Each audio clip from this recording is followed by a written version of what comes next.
Hi everyone, it's Leanne from Newcastle Libraries. I'm here today to read you The Snail and the Whale by Julia Donaldson and Axel Scheffler, published by Macmillan's Children's Books.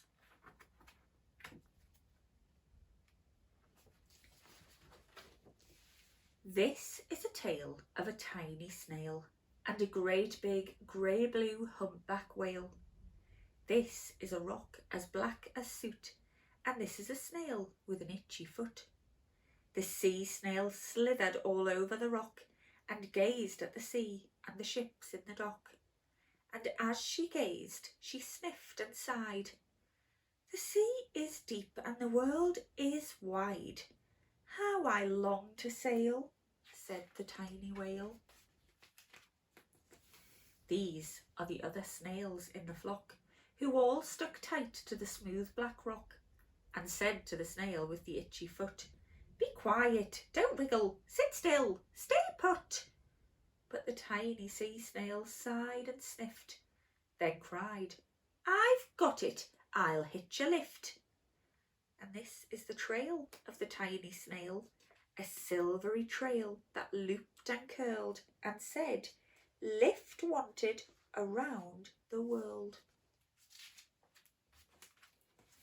This is the whale who came one night when the tide was high and the stars were bright, a humpback whale, immensely long, who sang to the snail a wonderful song of shimmering ice and coral caves and shooting stars and enormous waves. And this is the tale of the humpback whale. He held it out of the starlit sea and said to the snail, "Come sail with me." This is the sea, so wild and free, that carried the whale and the snail on his tail to towering icebergs and far-off lands, with fiery mountains and golden sands. That looks beautiful. These are the waves that arched and crashed, that foamed and frolicked and sprayed and splashed the tiny snail on the tail of the whale. These are the caves beneath the waves, where stripy fish with feathery fins and sharks with hideous toothy grins swam round the whale and the snail on his tail. This is the sky, so vast and high, sometimes sunny and blue and warm, sometimes filled with a thunderstorm, with zigzag lightning flashing and frightening the tiny snail on the tail of the whale. And she gazed at the sky, the sea, the land, the waves and the caves and the golden sand. She gazed and gazed, amazed by it all, and she said to the whale, "I feel so small." But then came the day the whale lost his way. These are the speedboats running a race, zigging and zooming all over the place, upsetting the whale with their ear-splitting roar, making him swim too close to the shore.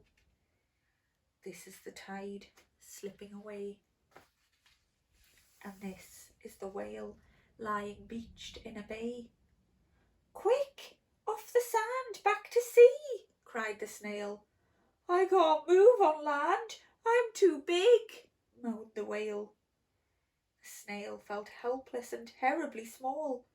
Then, "I've got it," she cried, and started to crawl. "I must not fail," said the tiny snail. This is the bell on the school in the bay, ringing the children in from their play. This is the teacher holding her chalk, telling the class, "Sit straight, don't talk." This is the board as black as soot, and this is the snail with the itchy foot. "A snail! A snail!" The teacher turns pale. "Look," say the children, "it's leaving a trail." And this is the trail of the tiny snail, a silvery trail saying, "Save the whale." These are the children running from school, fetching the firemen, digging a pool, squirting and spraying to keep the whale cool. This is the tide coming into the bay, and these are the villagers shouting, "Hooray!" as the whale and the snail travelled safely away. Back to the dock and the flock on the rock, who said, "How time's flown, and haven't you grown?" And the whale and the snail told their wonderful tale of shimmering ice and coral caves, and shooting stars and enormous waves, and of how the snail, so small and frail, with her looping, curling, silvery trail, saved the life of the humpback whale. Then the humpback whale held out his tail, and on crawled snail after snail after snail. And they sang to the sea as they all set sail on the tail of the grey-blue humpback whale. The end. That's one of my very favourite stories. I hope you enjoyed that. We'll be back very soon with another story. Take care, stay safe. See you soon. Bye bye.